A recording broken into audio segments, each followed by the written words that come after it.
Bismillahirrahmanirrahim. Assalamualaikum warahmatullahi wabarakatuh. Kita buka majlis kita dengan umul kitab Al-Fatihah. A'udzubillahi minasyaitonirrajim. Bismillahirrahmanirrahim. Alhamdulillahirabbil alamin arrahmanirrahim. Maliki yaumiddin. Iyyaka na'budu wa iyyaka nasta'in. Ihdinas siratal mustaqim. Siratal ladzina an'amta 'alaihim ghairil maghdubi 'alaihim waladdallin. Bismillahirrahmanirrahim. Alhamdulillah rabbil alamin wassalatu wassalamu ala asyrafil anbiya'i wal mursalin wa ala alihi wa sahbihi ajma'in. Subhanaka la 'ilma lana illa ma 'allamtana innaka antal alimul hakim. Allahumma aftah alaina hikmataka wanshur alaina min khazain rahmatika ya arhamar rahimin. Rabbi zidna ilma warzuqna fahma. Rabbi zidna ilma warzuqna fahma. Rabbi zidna ilma warzuqna fahma. Rabbi shrah li sadri wa yassir li amri wahlul 'uqdatam min lisani yafqahu qawli, amma ba'd. InsyaAllah malam ni tuan-tuan, kita akan mempelajari sebuah kitab, iaitu sebuah kitab Al-Fiqhul Manhaji ala Mazhab Asy-Syafi'i, yang dimana pada pertemuan sebelum ini kita telah pun membincang berkenaan dengan wuduk, yang dimana definisi wuduk kita telah belajar, apakah rukun-rukun wuduk, sunat-sunat wuduk, makruh wuduk.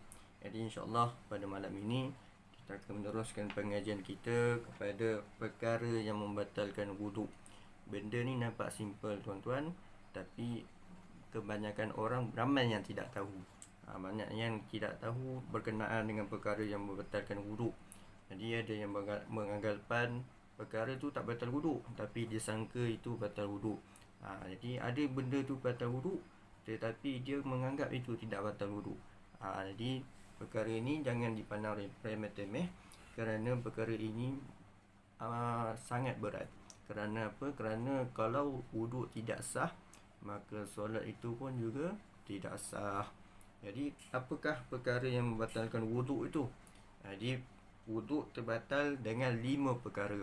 Maknanya kalau adanya 5 perkara ini, maka batallah wuduk seseorang itu. Maknanya kalau tiada 5 perkara ini, maka wuduk itu masih sah.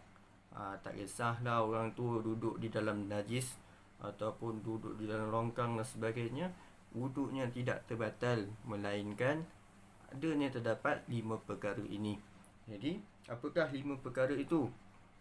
Yang pertama adalah semua yang keluar daripada kubul dan dubur, seperti kencing, tahi, darah, kentut dan lain-lain.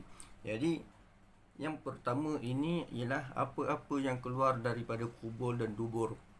Tak kisahlah apa-apa sekalipun, kencing ke, kentut ke, tahi ke, permata ke, benda-benda yang suci seperti permata ke, cacing ke, ataupun darah ke, ataupun air mazi ke, air wadi dan sebagainya, maka apa-apa yang keluar daripada kubul dan dubur itu boleh menyebabkan terbatalnya wuduk seseorang itu. Akan tetapi air mani the special case. Kerana apa? Air mani ini dia adalah suci, maka air suci ini tidaklah membatalkan wuduk, tidak membatal wuduk seseorang itu. Jadi air mani ini terkecuali daripada perkara yang membatalkan wuduk. Jadi oleh sebab itu, air mani ini jika keluar air mani seseorang, maka tidaklah batal wuduk tersebut. Akan tetapi kalau dia nak sembahyang tak boleh, kerana dia masih lagi mempunyai hadas besar. Jadi seseorang itu perlulah mandi wajib. Mandi wajib. Jadi air mani, contohnya air mani itu yang keluar tanpa didahului oleh air mazi. Ini kalau dia keluar air mazi dulu baru air mani, maka terbatallah wuduk seseorang itu. Jadi kalau air mani yang keluar tanpa didahului oleh air mazi, maka adalah suci. Jadi oleh itu, jika dia tidur dalam keadaan keadaan punggung yang tetap, maka pada lantai dan keluar mani tanpa mazi, wuduknya sah. Wuduknya sah tanpa perlu tanpa perlu berwuduk semula, akan tetapi dia perlu mandi wajib. Jadi apakah dalil dia ni? Dalilnya adalah firman Allah Subhanahu Wa Taala, "Aw jaa ahadum minkum minal ghaid." Maksudnya, atau salah seorang di antara kamu datang dari tempat buang air.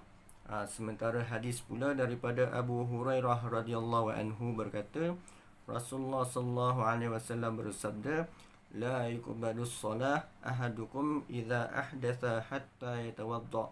Faqala rajulun min hadaril maut, "Mal hadatsu ya Aba Hurairah?" Qala fusa'un aw duratun. Maksudnya, Allah Subhanahu Taala tidak menerima solat seseorang daripada kamu apabila berhadas sehinggalah dia berwuduk. Lalu seseorang lelaki penduduk Hadramaut bertanya, "Apakah hadas tersebut wahai Abu Hurairah?" Abu Hurairah menjawab, "Ia adalah kentut yang senyap atau kentut yang berbunyi." Riwayat Al-Bukhari dan Muslim. Jadi berdasarkan daripada dalil Al-Quran maupun dalil daripada hadis Nabi Muhammad sallallahu alaihi wasallam menunjukkan apa-apa yang keluar daripada kubur dan dubur itu, maka dia ialah perkara yang membatalkan wuduk, melainkan keluarnya air mani. Air mani ini tidak perlu sehingga mengambil wuduk, akan tetapi dia perlu mandi wajib kerana dia dalam keadaan hadas besar. Jadi hadis daripada Abu Hurairah ni menjawab, ia adalah kentut yang senyap atau kentut yang berbunyi. Maknanya kentut yang senyap, kentut yang senyap tu lagi busuk baunya, maka dia tetap membatalkan wuduk sama ada senyap ataupun kuat bunyi dia, atau kuat bunyi dia. Akan tetapi jika salah seorang itu ragu sama ada dikentut ataupun tidak, maka dekat situ dia kena pastikan sama ada dikentut ke tidak. Berdasarkan hadis Nabi Muhammad sallallahu alaihi wasallam mengatakan, "La wudu'a illa min sautin aw rihin." Maksudnya tidak perlu mengambil wuduk melainkan kerana ada bunyi, bunyi kentut itu atau terdapat bau. Jadi kalau kedua-dua ni tak ada, bunyi tak ada, bau pun tak ada, maka itu bukannya kentut. Sama ada dia bunyi di dalam perut sebab lapar ke atau sebagainya, sebab itu dia tidaklah sampai perlu mengambil wuduk, kerana dia tidaklah kentut. Kentut ni dah ada dua ciri. Yang pertama ada bunyinya, yang kedua ada baunya. Kadang bunyi tak ada tapi bau dah ada, bau tu lagi kuat. Jadi itu perkara yang pertama, iaitu perkara semua yang keluar daripada kubur dan dubur, seperti kencing, tahi, darah, kentut dan lain-lain. Jadi ini adalah perkara yang membatalkan wuduk. Jadi jika seseorang itu muntah, keluar sesuatu daripada mulutnya, itu tidaklah sampai membatalkan wuduk. Itu yang pertama. Jadi yang kedua adalah tidur yang tidak tetap. Tidur yang tidak tetap ini, ia boleh membawa kepada perkara yang membatalkan wuduk. Jadi apakah tidur yang tidak tetap ni? Maksud tetap di sini ialah duduk dalam keadaan punggung bertaup rapat. Maknanya duduk bertaup rapat dengan lantai. Maknanya dengan lantai. Manakala maksud tidak tetap pula ialah terdapat rongga di antara punggung dan lantai. Jadi ini menunjukkan bahawa tidur yang tetap di sini bermaksud keadaan punggung yang bertaup rapat dengan lantai. Maknanya dia duduk ke atas kursi ke, ataupun duduk bersila ke, duduk bersila atau duduk meniarap bersandar ke dinding ke, asalkan dia rapat dengan lantai, maka itu tidur yang tetap. Tidur yang tetap ini tidaklah sampai membatalkan wuduk, tidak sampai membatalkan wuduk. Tetapi kalau yang tidur tidak tetap ini ialah terdapat rongga di antara punggung dan lantai, maka di situ ia perlu mengambil wuduk. Kalau dia tidur dalam keadaan begini, dia perlu mengambil wuduk. Jadi walaupun dia tidur berdiri, dia tidur meniarap ataupun tidur meniring, menelentang, dia boleh membatalkan wuduk walaupun dia letak bantal ataupun dia letak kapas kat buntut dia tu, kat punggung dia tu. Walaupun dia letak sebegitu, dia tetap membatalkan wuduk dan perlu mengambil wuduk semula jika hendak sembahyang. Jadi hal ini berdasarkan hadis Daripada sabda Rasulullah sallallahu alaihi wasallam, man nama falyatawadda. Maksudnya sesiapa yang tidur dia hendaklah berwuduk. Riwayat Abu Daud dan yang lainnya. Maknanya siapa yang tidur, maknanya tidur yang tidak tetap punggungnya, maka dia perlulah mengambil wuduk. Adapun orang yang tidur dalam keadaan duduk yang tetap, wuduknya tidak batal. Kerana dia akan terasa sesuatu yang keluar daripada duburnya. Maknanya kalau dia tidur yang tetap punggungnya, sama ada kentut itu akan menghasilkan bau bunyi yang kuat sehingga dia tersedar, ataupun dia akan rasa kentut itu akan keluar. Jadi bila dia terasa, maka dekat situ dia akan tahu mana dia akan sedar, jadi dia akan ambil wuduk. Akan tetapi kalau dia tak rasa apa-apa ketika dia duduk tetap di punggung, maka dekat situ ia tidaklah sampai membatalkan wuduk. Hal ini berdasarkan hadis daripada Anas radhiyallahu anhu berkata, uqimatis salah wan nabi sallallahu alaihi wasallam yunaji rajulan falam yazal yunajihi hatta nama ashabuhu thumma jaa fa shalla bihim. Iqamat telah selesai dan Nabi sallallahu alaihi wasallam sedang bercakap-cakap dengan seorang lelaki tanpa didengari oleh lelaki lain, orang lain. Baginda terus bercakap sehingga para sahabat tertidur. Maknanya sahabat tengah tidur, terus tertidur. Kemudian baginda datang dan terus bersolat bersama-sama mereka. Riwayat Muslim. Manakala hadis yang lain pula daripada Anas radhiyallahu anhu berkata, kana ashabun nabi sallallahu alaihi wasallam yanamuna thumma yusalluna wa la yatawadda'un. Maksudnya para sahabat Rasulullah sallallahu alaihi wasallam ini tidur, kemudian mereka terus bersolat sedangkan mereka tidak mengambil wuduk semula. Riwayat Al-Bukhari. Jadi berdasarkan hadis ini jelas menunjukkan bahawa para sahabat dia tidur dalam keadaan duduk yang tetap. Maknanya duduk yang tetap kerana mereka berada di dalam masjid sedang menunggu untuk bersolat bersama dengan Rasulullah, dan berharap bahawa Rasulullah sallallahu alaihi wasallam segera menghentikan perbualannya dan bersolat bersama-sama mereka. Jadi para sahabat ini kalau ikut daripada hadis ini adalah merujuk kepada solat subuh. Maknanya solat subuh kan selalunya orang ngantuk. Jadi bila mana nak tunggu iqamat, dah iqamat, Nabi sedang bercakap-cakap dengan seseorang, maka para sahabat yang lain ini tertidur. Jadi tidur, dia bukannya tidur baring, tetapi dia tidur yang tetap punggung, sama ada dia bersila, maka dia tidak perlu mengambil wuduk semula. Jadi dia terus sembahyang. Jadi Rasulullah SAW dia tak melarang. Dia tak melarang perbuatan sahabat itu. Maka dekat sini menunjukkan bahawa tidur yang tetap punggung ini tidaklah sampai membatalkan wuduk. Jadi akan tetapi sunat jika seseorang itu apabila dia tidur yang tetap punggung ini untuk mengambil wuduk. Sunat, tidaklah sampai wajib untuk mengambil wuduk. Jadi kerana apa? Kerana sesungguhnya kedua mata adalah pengikat dubur. Apabila kedua mata tidur, maka ikatan mata akan terlepas. Maknanya kalau seseorang itu tidur yang selalunya tidur yang tetap punggung ini adalah tidur yang tidak terlampau lena.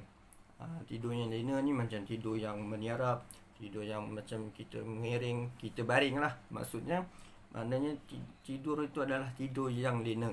Jadi sesungguhnya kedua mata adalah pengikat dubur.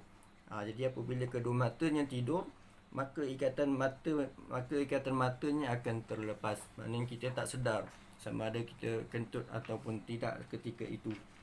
Jadi ini merujuk kepada manusia biasa saja. Maknanya para sahabat ataupun orang-orang lain lah. Tapi khususiat kepada para nabi bahawa tidur dan pengsan dia tidaklah sampai membatalkan wuduk. Kerana hati mereka tidak tidur dan tidak pengsan. Maknanya hati para nabi ini tidak tidur dan tidak pengsan, akan tetapi hanya melemahkan tubuh zahir manusia sahaja. Maknanya tubuh zahir mereka saja yang lemah. Kerana hati yang tidak tidur dan badan yang lemah tidak menghilangkan kewarasan mereka.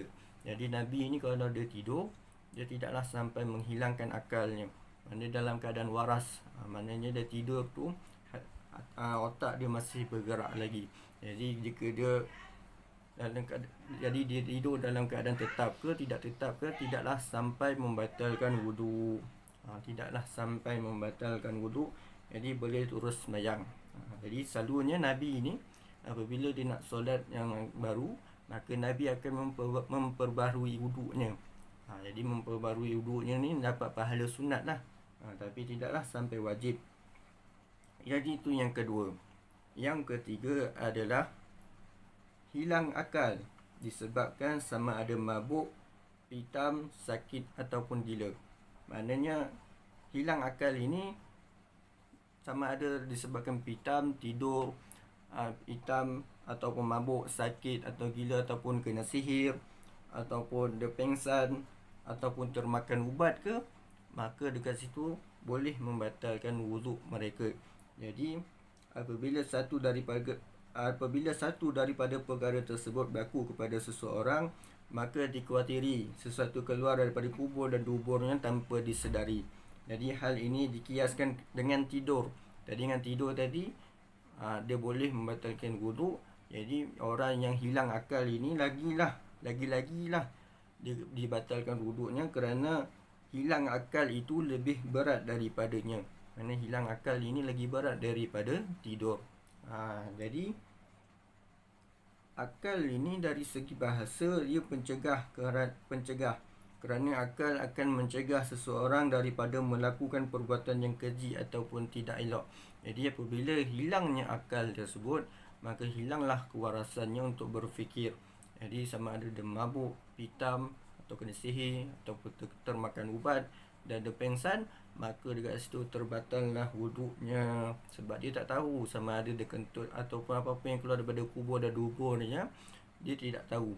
Jadi dia apabila dia telah sedar daripada hilangnya akal tersebut, mana telah sempurna akal tersebut, jika dia nak sembahyang, dia kena mengambil wuduk semula. Jadi ini yang ketiga. Yang keempat adalah seseorang lelaki menyentuh isterinya atau perempuan lain tanpa berlapik. Jadi ini yang keempat. Jika seseorang lelaki itu menyentuh apa? Menyentuh kulit. Maksudnya menyentuh kulit. Sama ada kulit sini, kulit kaki, kulit muka, kulit tangan dan sebagainya, ia membatalkan wuduk. Kulit ini termasuk juga gusi dan lidah. Gusi dan lidah. Jadi jika seseorang itu menyentuh gusi, menyentuh lidah isterinya ataupun perempuan yang lain, maka dari situ boleh membatalkan wuduk. Tetapi selain daripada kulit, tidaklah membatal wuduknya. Seperti rambut dia bukannya kulit, tapi dia rambut. Gigi bukan kulit. Kuku bukan kulit. Jadi jika seseorang lelaki itu menyentuh gigi isteri dia, tidaklah membatal wuduk, kerana rambut, gigi dan kuku bukannya kulit. Jadi ketiga-tiga ini tidaklah termasuk kulit. Jadi seseorang lelaki menyentuh kulit isterinya, maknanya isteri pun boleh membatalkan wuduk jika menyentuhnya. Atau perempuan lain. Perempuan lain ini maksudnya perempuan yang halal kita kahwin. Maknanya perempuan ajnabi lah, perempuan yang asing. Maknanya kalau kita sentuh ibu kita, sentuh kakak kita, adik kita, maka dekat situ tidaklah sampai membatalkan wuduk. Kerana apa? Kerana dia tidak boleh kahwin. Jika tidak boleh kahwin, maka dekat situ tidaklah sampai membatalkan wuduk. Maknanya kerana apa mahram ini tidak batal wuduk? Kerana bukan mazinnah syahwat, mazinnatus syahwat. Maknanya bukannya tempat yang boleh mendatangkan syahwat. Sebab itulah bila mana seseorang itu menyentuh ibu, akak ataupun adik dan sebagainya, orang yang mahram, maka dekat situ dia tidak mengapa kalau sentuh. Maknanya tidaklah sampai membatalkan wuduk. Jadi orang yang bukannya mazinnatul syahwat ini, orang bukan yang boleh mendatangkan syahwat ini, ada tiga, iaitu disebabkan keturunan, ataupun disebabkan penyusuan, ataupun sebab perkahwinan. Tapi perkahwinan dengan isteri ini boleh membatalkan wuduk. Maknanya kalau pegang isteri ini membatalkan wuduk. Jadi seseorang lelaki yang menyentuh kulit isterinya atau perempuan lain, iaitu perempuan yang ajnabi tanpa berlapik. Jadi tanpa berlapik ini boleh membatalkan wuduk. Tetapi kalau berlapik, ini tidaklah sampai membatalkan wuduk walaupun kain itu nipis. Nipis sikit tapi kalau kita sentuh tidaklah sampai membatalkan wuduk. Maknanya yang menyentuh ataupun yang disentuh itu tidaklah batal wuduk. Maknanya kalau kita pegang perempuan yang dengan berlapik, lelaki itu tidak batal wuduk, perempuan itu juga tidak batal wuduk. Tidaklah batal wuduk. Jadi itu adalah perkara yang keempat, seseorang lelaki menyentuh kulit isterinya atau perempuan lain, iaitu perempuan yang ajnabi tanpa berlapik. Jadi perbuatan tersebut membatalkan wuduk kedua-duanya, sama ada lelaki dan perempuan.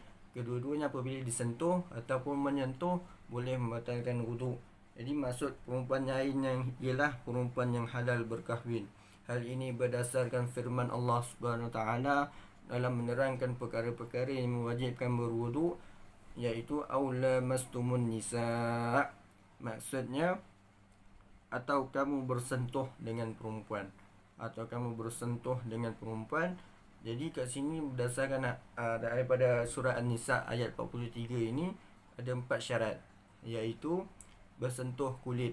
Bersentuh kulit di antara lelaki dan perempuan. Yang kedua adalah antara lelaki dan perempuan. Yang ketiga adalah dewasa. Maknanya kalau kita sentuh perempuan yang dewasa ini, maka boleh membatalkan wuduk. Tetapi kalau perempuan itu tidak dewasa, bukannya orang yang balik, bukannya orang yang boleh berfikir. Maknanya lelaki ajnabi yang dewasa ini adalah telah ada perasaan syahwat. Maknanya kalau budak itu telah ada perasaan syahwat, maka dekat situ boleh membatalkan wuduk. Tanda syahwat bagi lelaki adalah kemaluannya menegang, dan bagi perempuan hatinya suka dan terikat pada sesuatu. Oleh itu tidak batal jika menyentuh anak kecil, sama ada perempuan ataupun lelaki yang belum sampai tidak sampai kepada had syahwat tersebut. Mana kalau tidak sampai kepada had syahwat tersebut, kita boleh sentuh budak-budak yang kecil. Maknanya tidaklah sampai membatalkan wuduk. Yang keempat ialah ajnabi, yang boleh kita kahwin dan sebagainya. Jadi keempat-empat syarat ini merujuk kepada boleh membatalkan wuduk jika ada 4 syarat ni, iaitu bersentuh kulit antara lelaki dan perempuan, yang dewasa, yang ajnabi. Jadi itulah berdasarkan daripada surat An-Nisa, atau kamu bersentuh dengan perempuan. Jadi berdasarkan bacaan mutawatir, perkataan lamastum bermakna lamastum, iaitu kamu menyentuhnya. Jadi berdasarkan daripada Al-Quran ini, maka jika sentuh perempuan yang ajnabi, yang dewasa, maka boleh membatalkan wuduk. Jadi dekat sini 4 syarat tersebut, maka larilah. Maknanya selain itu tidaklah sampai membatalkan wuduk. Contohnya budak yang kecil akan tetapi dia batal wuduk jika sentuh orang yang cacat akal, orang yang dewasa tetapi dia cacat akal, maka kat situ batal wuduk. Ataupun walaupun dipaksa, walaupun kita rela ataupun terpaksa, tetap batal wuduk. Ataupun dengan orang yang mati. Orang mati ini kalau kita sentuh, orang mati tersebut tidak batal wuduk, tetapi kita yang batal wuduk. Kita yang hidup ini yang batal wuduk. Manakala dengan anggota tubuh yang lumpuh juga kalau kita pegang, contoh perempuan itu lumpuh dekat bahagian kaki, kita pegang bahagian kaki dia tu, maka tetap membatalkan wuduk. Jadi itu yang keempat. Manakala yang kelima adalah menyentuh kemaluan manusia. Maknanya manusia, selain manusia tidaklah batal wuduk. Contoh kita pegang kemaluan lembu, kemaluan kambing, tidaklah sampai membatalkan wuduk. Sama ada diri sendiri atau orang lain, kita pegang kemaluan kita sendiri ataupun kita pegang kemaluan orang lain. Orang lain ini tak kisahlah sama ada anak kita sendiri ke ataupun orang lain ke, tak kisahlah baru lahir ke ataupun orang yang telah mati sekalipun, kalau kita pegang, maka boleh membatalkan wuduk. Sama ada kubul ataupun dubur dengan tapak tangan dan perut-perut jari tanpa berlapik. Maknanya tanpa berlapik ini boleh membatalkan wuduk. Jadi menyentuh kemaluan manusia ini tanpa berlapik boleh membatalkan wuduk. Jadi apakah kemaluan manusia ni? Kat mana kemaluan manusia ni? Kalau lelaki mana bahagian dia? Kalau perempuan mana bahagian dia? Ini bukan nak cerita lucah tapi ini nak belajar bahawa menyentuh kemaluan manusia ini tidak batal kalau kita pegang bulu yang ke atas batang tu, ada bulu-bulu ataupun dekat yang tempat apa yang nama ada dua telur tu. Kalau kita pegang kat dua telur tu, maka tidaklah batal wuduk. Akan tetapi kalau kita pegang batang dia, maka batang lelaki tu, maka boleh membatalkan wuduk. Ini yang boleh membatalkan wuduk. Yang dua telur ataupun yang atas ni tidaklah sampai membatalkan wuduk. Yang batal wuduk apabila kita pegang batang dia tu. Tapi kalau perempuan dekat bibir faras dia tu, itu kemaluan, menyentuh kemaluan manusia. Part mana? Maknanya kalau lelaki yang zakar itu, batang zakar itu, mana bawah dia tu tidak membatalkan wuduk. Jadi pegang ini, pegang guna apa? Pegang dengan tapak tangan. Maknanya sama ada dengan perut jari ataupun dengan jari-jari ini. Maknanya kalau kita berlapik sini, yang terkena ni ialah perkara, kalau kita sentuh dengan yang kena ni, maka boleh membatalkan wuduk. Tapi kalau celah-celah ni, kita buat macam ni, contoh ni batang kita buat macam ni, tidaklah membatalkan wuduk kerana dia belakang kulit, belakang tapak tangan ni. Tapak tangan kita kalau kita pegang macam ni, yang keliling ni, celah-celah jari ni, kalau kita sentuh dengan batang tu, maka tidaklah membatalkan wuduk. Yang batal wuduk kalau kita pegang ni, yang terkena ni, kalau kita pegang dua-dua ni, kalau kita rapatkan dua-dua ni, yang rapat itu yang terkena di antara dua dia tu, kalau kita pegang kemaluan, maka dekat situ batallah wuduk. Batal wuduk seseorang itu. Jadi kalau haiwan tidak terbatal, jadi batal yang menyentuh, tidak batal yang disentuh. Maksudnya orang yang menyentuh itu yang batal, orang yang disentuh itu tidak batal. Jadi dalam hadis Nabi Muhammad SAW, man massa dzakaruhu falyatawadda. Maksudnya sesiapa yang memegang kemaluannya dengan tangannya, maka hendaklah berwuduk. Maksud tangan itu tapak tangan ataupun jari-jari dia. Jadi maknanya sekeliling dia ni tidaklah sampai membatalkan wuduk. Jadi itu adalah kelima-lima perkara yang berkenaan dengan perkara yang membatalkan wuduk. Maka selain daripada 5 perkara ini, tidaklah sampai membatalkan wuduk. Jadi cukup sekadar ini sahaja. InsyaAllah pada pertemuan yang akan datang, kita akan membincangkan berkenaan dengan perkara yang disyaratkan berwuduk. Jadi cukup 5 perkara yang membatalkan wuduk ini, InsyaAllah sama-sama kita amalkan dan sama-sama kita sebarkan kepada semua orang, agar semua ambil perhatian berkenaan dengan perkara yang membatalkan wuduk ni. Kerana apa? Kerana perkara ini adalah menentukan sama ada solat itu sah ataupun tidak sah. Kadang orang itu tak tahu dia batal wuduk, tetapi dia terus sembahyang. Jadi apakah hukum solat dia tu? Solat dia tu batal lah. Kerana apa? Kerana wuduk dia tu pun tidak sah. Jadi cukup sekadar ini sahaja. Hadza faqat minni. Wassalamualaikum warahmatullahi wabarakatuh.